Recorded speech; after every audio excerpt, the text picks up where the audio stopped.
C'est l'esprit qui vit en nous, ce n'est pas le corps nécessairement. Et donc, on doit prêter attention à ce que l'esprit fait, ce que l'esprit médite, ce que l'esprit nous pousse à dire, ce que l'esprit fait à tout moment, on doit prêter attention. Amen. Amen. Vous allez aussi comprendre pourquoi quand nous dormons, nous avons des expériences pendant qu'on dort. Tu te vois en train de marcher, tu te vois en ville, en train de faire des courses, tu te vois au travail, tu te vois dans la voiture en train de conduire. Qui est celui qui est en train de conduire alors que toi tu dors? Alléluia. Amen. Vous comprenez que nous avons une vie double. C'est cette duplicité de la vie là qu'il faut considérer. Ne soyons pas distraits par ce que nous voyons devant nos yeux, ce que nous touchons, ce que nous disons tous les jours. Il faut considérer absolument l'autre aspect de la vie là. C'est parce que c'est cet aspect-là qui commande ce que nous montrons, ce que nous vivons tous les jours. Si la vie spirituelle est en bonne santé, le reste est en bonne santé. Amen. Amen. Voilà pourquoi nous avons reçu du Seigneur ce message pour le partager avec l'Église. J'avais posé la question de pourquoi nous devons nous conduire ou nous laisser conduire par l'Esprit. J'ai retenu ici 3 raisons. La première raison, nous allons lire dans le livre d'Ésaïe, Ésaïe chapitre 60, verset 1 à 2. Qu'est-ce qu'il y a dans Ésaïe 60, 1 à 2? Il dit, lève-toi, sois éclairé, car ta lumière arrive. Et la gloire de l'Éternel se lève sur toi. Voici les ténèbres couvrent la terre et l'obscurité les peuples. Mais sur toi l'Éternel se lève. Il est écrit ici que les ténèbres couvrent quoi? La terre. Les ténèbres couvrent la terre et l'obscurité tous les peuples. Ça veut dire que ce monde dans lequel nous vivons, où nous croyons que nous pouvons voir, nous pouvons marcher par nous-mêmes, tout ça, il est couvert entièrement par les ténèbres. Alléluia. Amen. Nous marchons dans les ténèbres sans le savoir. Ce que nous voyons, c'est parce que nous n'avons pas suffisamment de lumière pour voir ce qui se passe dans l'autre monde, dans le monde spirituel. Nous ne voyons que ce qui est apparent aux yeux, ce que nous pouvons toucher, les gens que nous pouvons voir, avec qui on peut parler. Mais en vérité, la vie elle-même est cachée à nos yeux par les ténèbres. Les peuples sont dans l'obscurité. Raison pour laquelle le Seigneur nous demande qu'il nous conduise par son esprit. Amen. Alléluia. Amen. S'il ne nous conduit pas, nous continuerons à marcher dans les ténèbres qui couvrent ce monde. Et rien ne pourra s'accomplir de bien pour nous. Ceux qui préfèrent marcher dans les ténèbres éternellement ne réalisent pas le potentiel que Dieu a mis en eux. Alléluia. Amen. La deuxième raison pour laquelle nous devons nous faire conduire, c'est dans Matthieu 18, verset 3. Et il dit, je vous l'ai dit en vérité, si vous ne vous convertissez et vous ne devenez comme les petits enfants, vous n'entrerez pas dans le royaume des cieux. Amen. Amen. Amen. Amen. C'est clair. Pourquoi le Seigneur désire que nous convertissions en petits enfants? À mon âge, je dois me convertir en petit enfant. Qu'est-ce qu'il y a de spécial dans un petit enfant? Ce sont des paroles de Jésus. J'aimerais que vous fassiez attention à ça. Quand le Seigneur parle, prêtez attention à ce qu'il dit. La Bible dit dans Hébreux 1, 2, il dit, dans les temps passés, le Seigneur a parlé à nos pères à travers les prophètes. Dans ces temps-ci, il nous parle à travers le Fils. Dites le Fils. Le Fils. Le Fils. Le Fils. C'est Jésus-Christ. Quand il parle, prêtez attention. Quand Jésus parle, faites attention à ce qu'il dit. Écoutez bien, analysez ça, comprenez bien. Il dit, il veut que nous soyons convertis comme des petits enfants. Pourquoi il préfère les petits enfants aux adultes? Qu'est-ce qu'il y a de spécial dans les petits enfants? Une chose.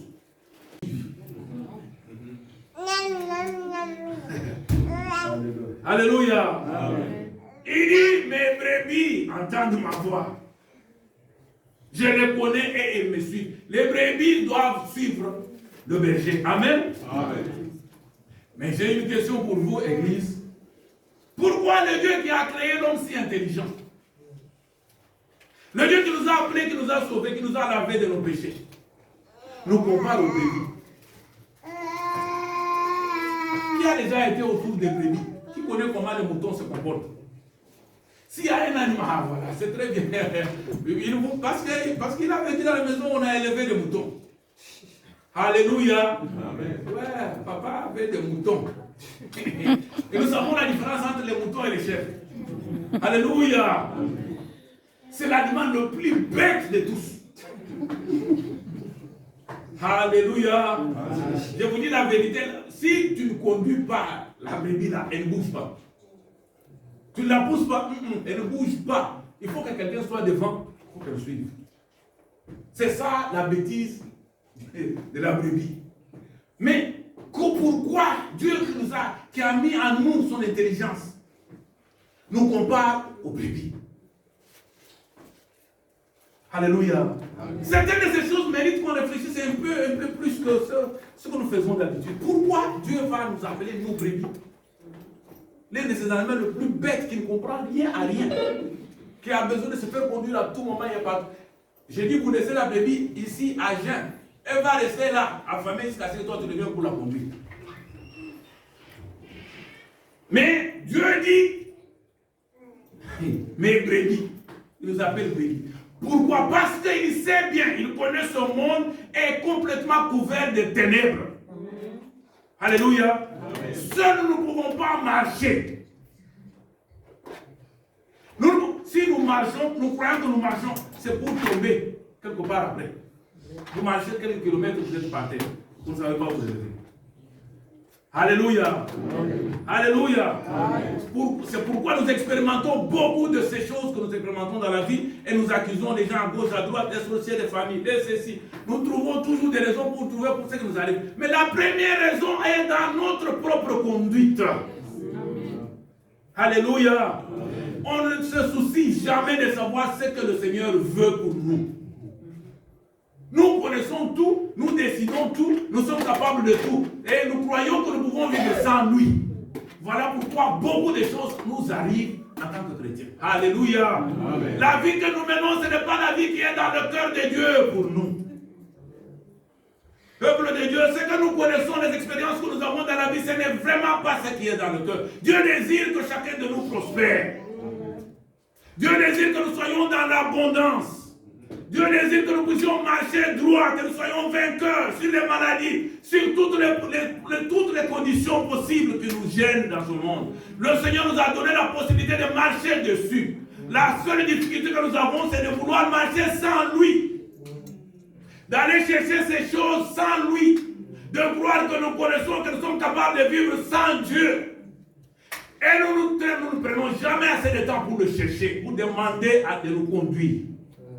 Alléluia. Amen. Bien qu'en nous existe l'esprit. L'esprit que lui-même, vous savez comment l'esprit est entré dans l'homme. L'homme quand il a fabriqué Adam, c'était la terre. Il a formé quelque chose avec la terre. La chose n'avait pas de poids, n'avait pas de force, ne pouvait pas parler, elle n'était pas animée, il n'y avait pas d'âme dedans. Donc cette chose-là n'avait aucune valeur. Mais du moment où il a soufflé,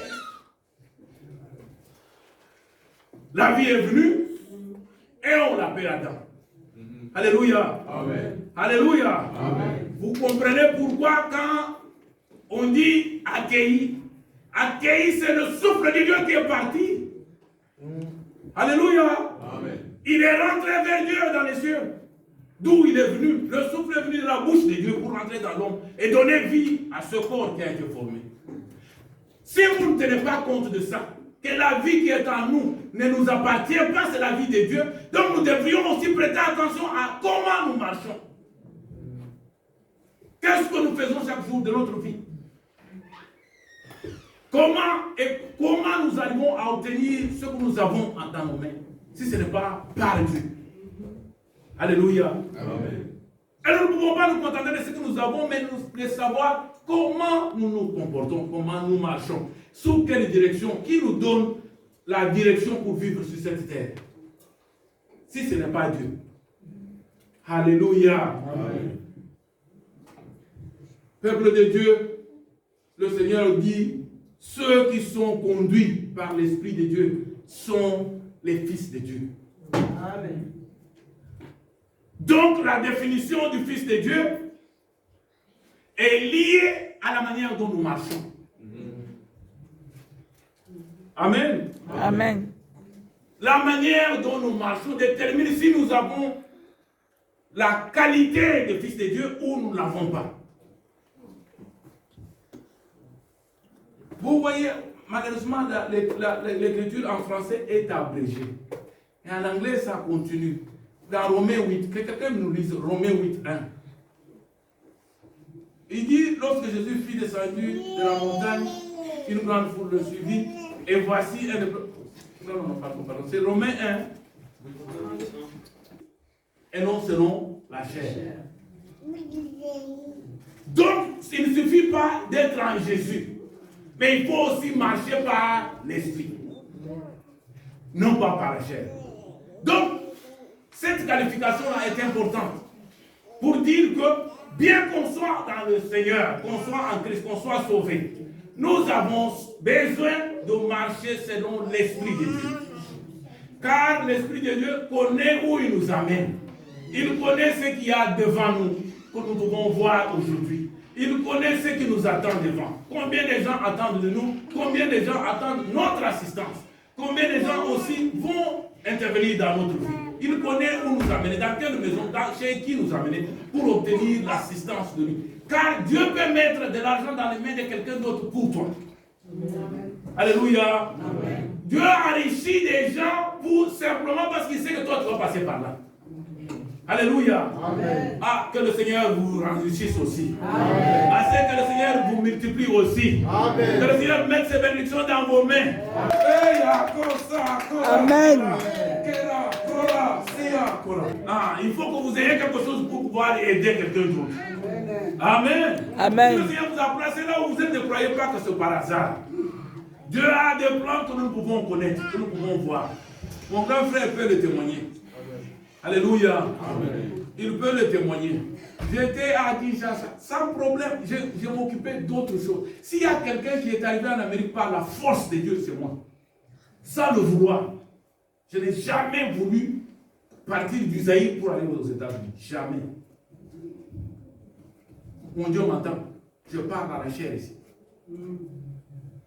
Quelqu'un m'a amené manu militaire à l'ambassade pour obtenir le visa pour aller aux États-Unis. Au moment où je me présente à l'ambassade, il n'y avait pas de gens là-bas. Ce n'est pas comme aujourd'hui là.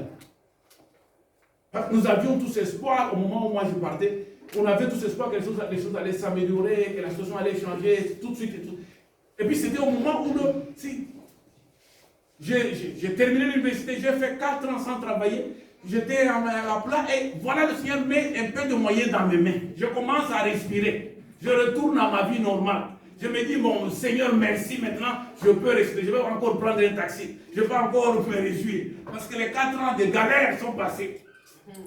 C'est en ce moment-là que je rencontre un homme, un inconnu. Parfait inconnu. Il me regarde, il dit, mon gars, je vois ce que tu fais. C'est un Sénégalais. Je me dis, comment un Sénégalais boit de l'alcool? Il boit sa bière tranquillement comme ça. D'habitude, ils ne le font pas. J'essaie de m'intéresser. Je trouve qu'il parle français correct. Puis on engage la conversation. Il me dit, jeune homme, je te trouve intéressant. Je veux que tu ailles aux États-Unis. J'étais là pendant 4 ans. Une occasion comme ça, oui, je pouvais le faire. Mais maintenant, là, Dieu a mis un peu d'argent dans mes mains. Je ne peux pas bouger d'ici. Pardon. Je ne dormais plus. J'étais à l'aéroport pratiquement chaque jour. Pour pouvoir faire ce que je faisais. Et ça nous rapportait, moi et mon grand frère, environ 400, 500 $ par jour. 600 parfois, 700 $ par jour. Et je ne voyais pas par quel miracle moi je devais quitter ce que j'avais là pour aller ailleurs. J'ai refusé. J'ai dit à ce monsieur-là, je ne bouge pas d'ici. Oh non, regarde, non. Chaque jour, il est sur mon dos. Et là où je ne pouvais pas l'inviter parce que là où j'allais faire ses affaires, c'est là qu'il était. Et donc, j'étais obligé de le voir tous les jours. Et chaque fois qu'il me voyait, il me répétait la même chose. Finalement, je lui ai dit, bon, monsieur, allons à l'ambassade. Il dit, bon, ok, bon, allons. Le jour venu, nous sommes allés à l'ambassade.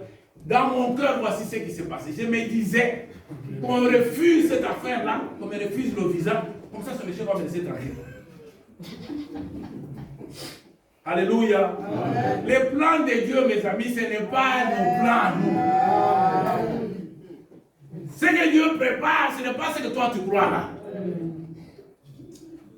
Je suis entré à l'ambassade, je croyais qu'on allait me refuser le visa comme ça. Ce monsieur-là, il va me laisser tranquille, on va parler autre chose.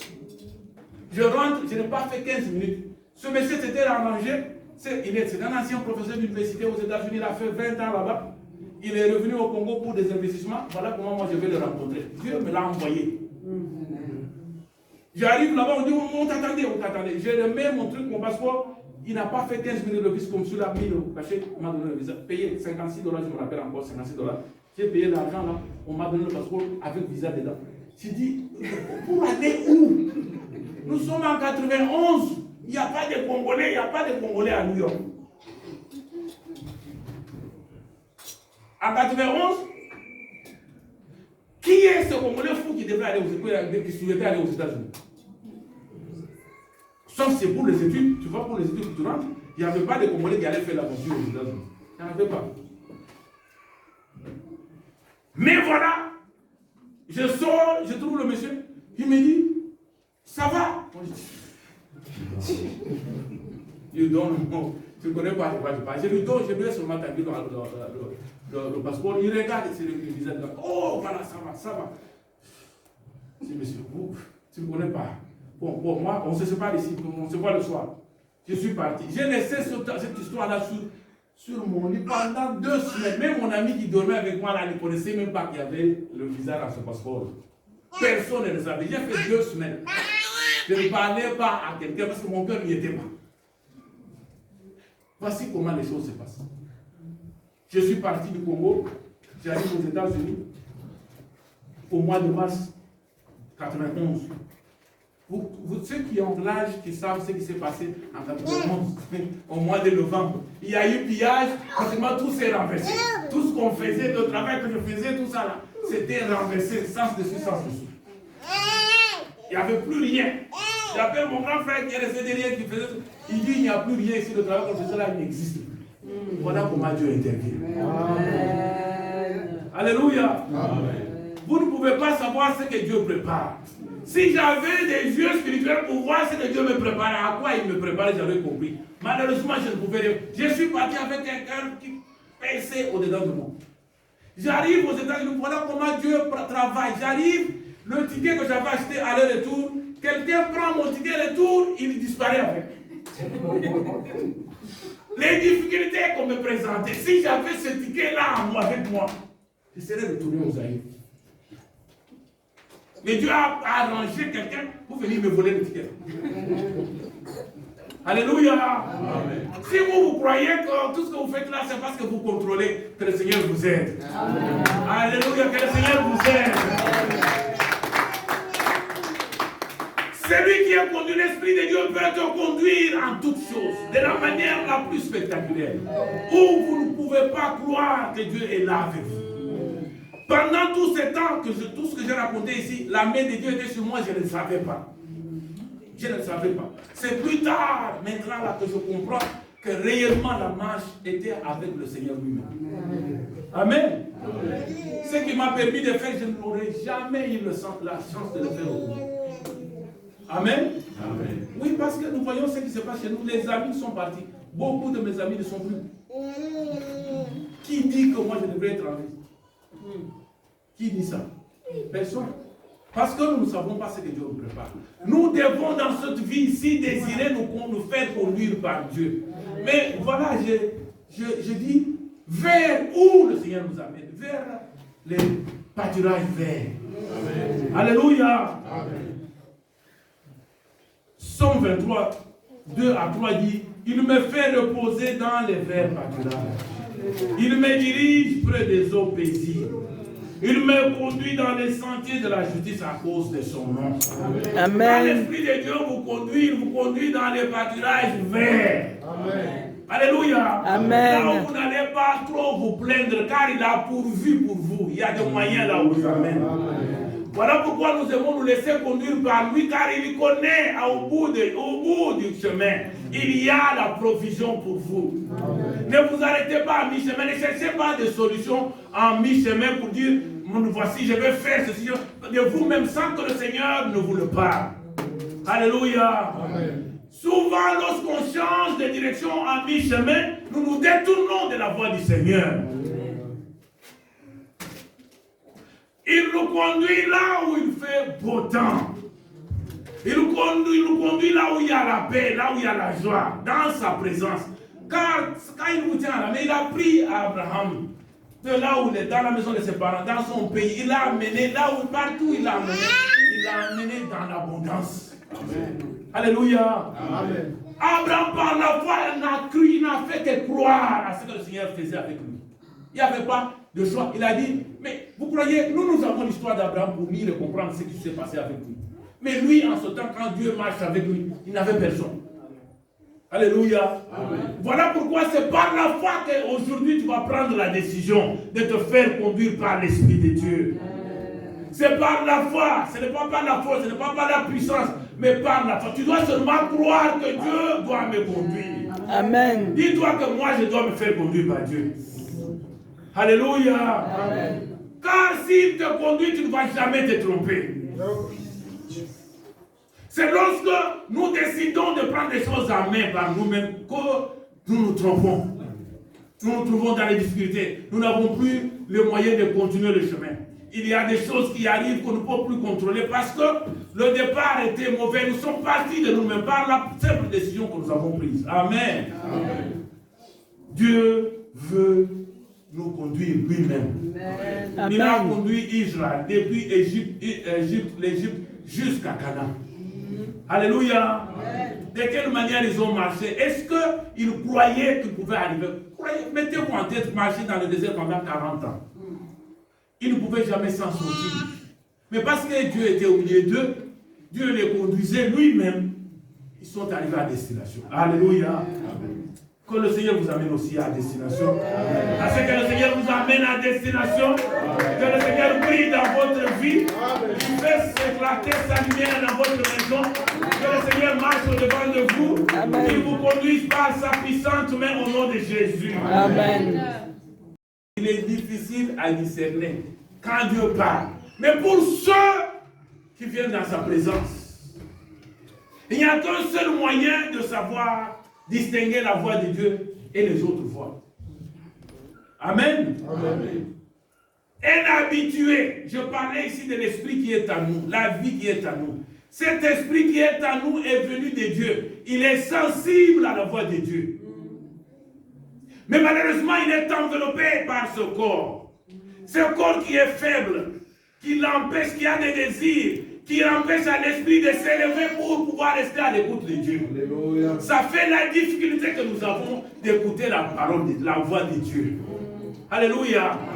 Il y a une lutte interne entre ce corps ici et l'esprit qui est en nous. Le corps désire des choses que l'esprit ne désire pas. Il y a une lutte interne acharnée et tous les jours, nous passons par là. Paul dit les choses que moi j'aimerais faire, je ne les fais pas. Vous comprenez pourquoi il ne parvient pas à faire ce qu'il désire faire. Ce qu'il désire en lui, c'est son esprit qui désire faire. Mais le corps dit non, tu ne te lèves pas maintenant, dors seulement. Le Seigneur dit lève-toi, il y a des gens qui viennent contre toi en ce moment. Reste à genoux, prie jusqu'au matin. Tu dis Seigneur, j'ai sommeil. Tu pries pendant 30 minutes et puis tu es parti. Pendant que tu dors, c'est là que tu travailles. Alléluia. Amen. Alléluia. Amen. Que le Seigneur vous donne la force de prier. Amen. Parce que le Seigneur vous donne la grâce de prier. Amen. De prier sans cesse. La prière, c'est la chose qui permet à la chair, à nous, de rester et laisser la place à l'esprit.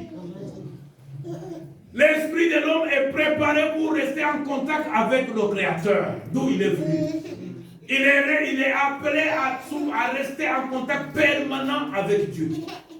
Mais parce que nous vivons cloisonné dans ce corps. Cet esprit a du mal à s'élever, à écouter la parole, à distinguer entre la parole, la voix de Dieu et les autres voix. Il y a plein de voix dans ce monde. La voix de nos amis, la voix des parents, la voix de l'enseignant, la voix du patron au travail. Toutes ces voix, la voix du diable lui-même, nous empêche de distinguer entre ces voix-là et la voix de notre Dieu. Alléluia. Amen. La seule chose qui va nous aider, c'est la vie de prière. Dites la vie de prière. La vie de prière. La vie de prière. La vie de prière. Mais je ne parle pas ici d'une prière de 30 minutes. Alléluia. Amen. Alléluia. Amen. Non, ce n'est pas une prière de 15 minutes. Pour ça, là, tellement c'est précieux. Hein? Ça demande que vous restiez à genoux devant le Seigneur. S'il faut rester à genoux, tu restes à genoux. C'est la chose pour laquelle il faut gêner. Il ne faut pas gêner pour la voiture, s'il vous plaît.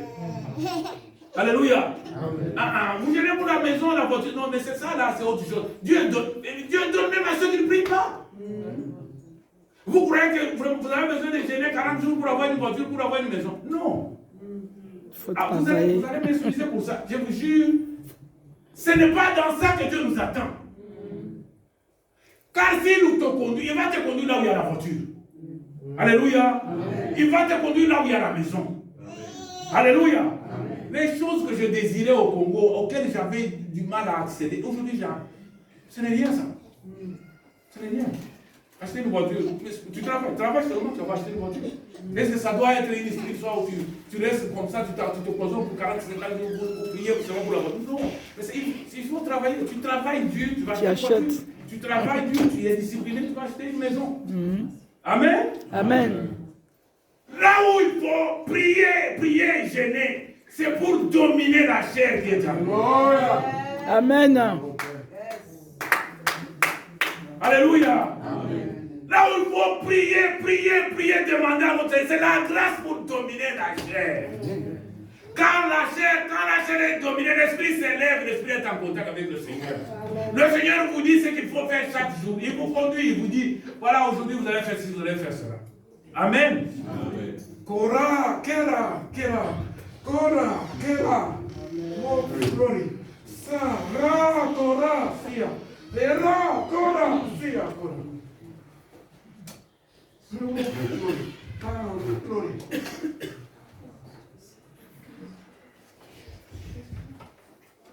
Mes frères et sœurs, si je me lève le matin, il fait midi, il fait 14 heures, je n'ai pas entendu l'Esprit de Dieu m'interdire ou m'autoriser à faire quelque chose. Ce jour-là, je suis malheureux. S'il arrive 18 heures et depuis le matin, là, je n'ai pas entendu une seule instruction de la part du Seigneur. Ce n'est pas une bonne journée pour moi. Pourquoi? Il faut le désirer. Alléluia. Amen. Une telle communication, vous devez la désirer vous-même. Et vous devez vous lever pour aller la chercher. Alléluia. Amen. Vous faire conduire par le Seigneur est plus précieux que toute autre chose que vous pouvez avoir. Mais le Seigneur a la lumière au-devant de lui, il connaît ce qui va arriver demain, ce qui va arriver après-demain. Mais s'il voit qu'il y a un danger là-bas, il vous dit non, ne faites pas ça, ne marchez pas. Vous savez, après avoir commis beaucoup d'erreurs dans la vie, plusieurs fois, tombé dans les pièges de l'ennemi et ceci, cela, c'est maintenant, quelque part, la foi est venue pour dire maintenant là, c'est le Seigneur ou rien. S'il n'a pas parlé, tu bouges. Ces choses ne sont pas faciles, mais elles sont précieuses. Se faire conduire par l'Esprit de Dieu est précieux et plus précieux que toute autre chose que tu peux avoir dans ce monde. Je ne désire rien d'autre que ça. Alléluia. Amen. Quand il te dirige, lui, quand il te conduit là, je vous ai dit qu'il est allé me chercher un inconnu. Il m'a amené un inconnu. Là où moi je croyais que je commence la vie là, maintenant là, je me prépare, je vais me marier maintenant là. Mon gars, mais je suis prêt maintenant là, toutes choses sont prêtes. Mon gars, frère, peut vous dire de quoi je parle là. J'ai commencé ma jeunesse dans touche à tout. Ah oui, j'étais touche à tout. Comme étudiant, à l'université de Lubumbashi, à 23, à 22 ans, j'ai acheté une voiture. pour aller à l'université, après aller à l'aéroport, faire mes courses. J'étais à Kinshasa presque chaque mois, pendant qu'il était étudiant en machine. Il est là, il peut le témoigner. Ça fait du bien quand même de dire c'est dans les choses dans la présence de mon grand frère. Alléluia. Amen. Parce que j'ai un témoin qui peut vous le dire. J'étais à Kinshasa presque chaque mois. Ça veut dire que pour que j'accepte de partir, laisser derrière moi, moi qui j'avais l'expérience de vie déjà chez nous. Je ne voulais pas quitter ça. Je connais le Congo bien, je connais ce qu'il y a au Congo. Je ne pouvais pas laisser le Congo derrière pour aller m'aventurer dans... Non, ça c'est pas pour moi, l'aventure, ce n'est pas pour moi. Mais Dieu m'a trouvé un inconnu, il m'a amené un inconnu. Pour me convaincre de quitter le Congo. Et puis, au moment où on s'est dit, mon tout va partir, il y aura de bonnes choses maintenant, on peut bien fonctionner et tout ça. Tout le monde avait l'espoir que les choses allaient changer immédiatement et ça allait s'améliorer. Il m'envoie quelqu'un. Non, pas ici. De quitter les pires. Mais là où je vais là, je ne connais personne. Croyez-moi, mes frères, croyez-moi. Quand je vois nos frères ici, je me promène dans la ville, j'entends les gens parler d'Ingala à gauche, à droite, ça m'encourage. Alléluia. Amen. Et moi, quand je suis tombé à New York, j'ai dit, hein, en 91, il n'y avait pas plus de 10 familles congolaises à New York. Les amis ouest-africains qui me donnaient les papiers pour travailler là, ils me disaient, toi tu es un faux Congolais, tu es un faux Zaïrois. Quel est ce Zaïrois qui va venir faire ce que nous faisons ici? Tu n'es pas Zaïrois. Je vous dis, je devrais me justifier. Il dit pas le Bélingala pour les convaincre. Pourquoi? Parce que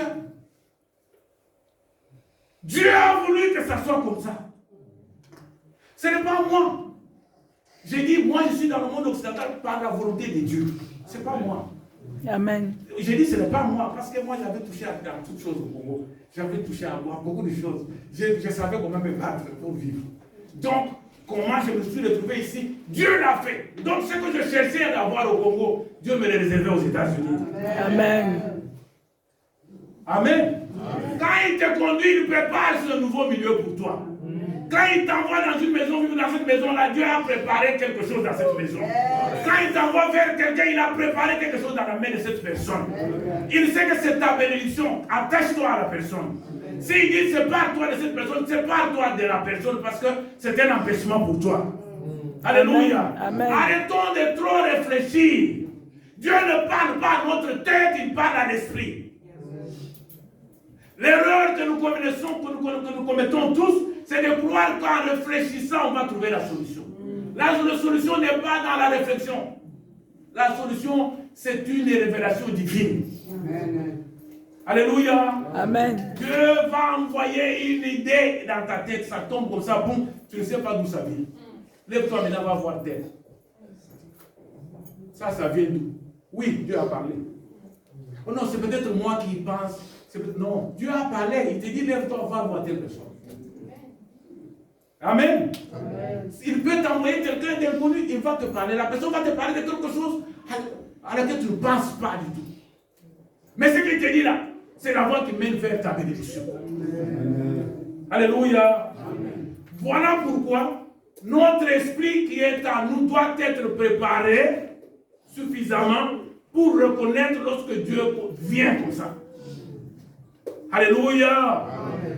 C'est lui qui est proche de Dieu, qui est à genoux devant Dieu, qui pleure devant Dieu régulièrement. Il développe la sensibilité à l'Esprit de Dieu. Amen. Amen. Somme 20, verset dit, l'Esprit de l'homme, c'est la lampe par laquelle le Seigneur accède à la vie de l'homme. Et il utilise notre esprit pour chercher à savoir tous nos désirs dans notre corps. Il vient, l'Esprit de Dieu parle à notre esprit. Il nous communique. La communication entre nous et Dieu, c'est d'esprit à l'esprit. L'Esprit de Dieu vient, il te trouve, il parle à ton esprit. Mais quand ton esprit est par terre, il est sous la pression de la chair. Je veux ceci, je veux cela. Les inquiétudes de la vie. Tu ne fais que réfléchir, tu ne fais que te poser des questions. Toutes ces choses que tu crains. Tu as commencé à craindre depuis l'enfance. Jusqu'aujourd'hui, la peur est toujours là. Peut-être demain, ceci va m'arriver. Ceci. Et tu paniques. Pendant que tu paniques là, tu opprimes ton esprit. Alléluia. L'esprit ne peut pas réfléchir, ne peut pas recevoir à ce moment-là. Parce qu'il y a plein de choses dans ton cœur qui l'empêchent d'accéder à l'inspiration divine. Amen. Amen. C'est pourquoi Dieu nous demande d'être en paix à tout moment. C'est dans la paix. Voilà pourquoi le Seigneur ne te parle pas la journée, il attend que tu dormes. Amen. Amen. Parce que quand tu dors, ton esprit, ta tête ne fonctionne pas, mais l'esprit est réveillé. Alléluia. Amen. Que le Seigneur vous parle même pendant que vous marchez. C'est que le Seigneur vous parle même pendant que vous travaillez. Le Seigneur parle à tout moment. Mais notre problème, c'est que on est tellement préoccupé par les choses de ce monde qu'on ne pense pas que Dieu peut nous parler. Dieu nous parle. La difficulté, c'est nous qui ne sommes pas en mesure de l'entendre. Une autre raison pour laquelle nous ne pouvons pas entendre la voix de Dieu, c'est ce qui est dans notre cœur. Alléluia. Amen. Alléluia. L'amertume qui est dans le cœur, le manque de pardon, tu as le nom de quelqu'un dans le cœur que tu ne peux pas lâcher. Amen. Alléluia. Amen. Il m'a fait, elle verra. Alléluia. Ah oui, tu veux prendre la revanche sur la personne, tu n'abandonnes jamais, tu n'oublies jamais. Ce qu'on t'a fait là, ça te ronge tellement. Mais plus ça te ronge, plus ça empêche à ton esprit de s'élever pour écouter Dieu. Ce qui te ronge là t'empêche de t'élever suffisamment pour rester à l'écoute de Dieu. Dieu te parle, il t'invite les choses à venir. Il t'invite là où il y a la bénédiction, l'abondance. Mais tu ne peux pas entendre parce que le cœur est rempli de chagrin. À Salingaboui, vraiment hier, tout ça c'est la peine pour rien. Vous empêchez d'écouter Dieu. Le cœur rempli d'amertume,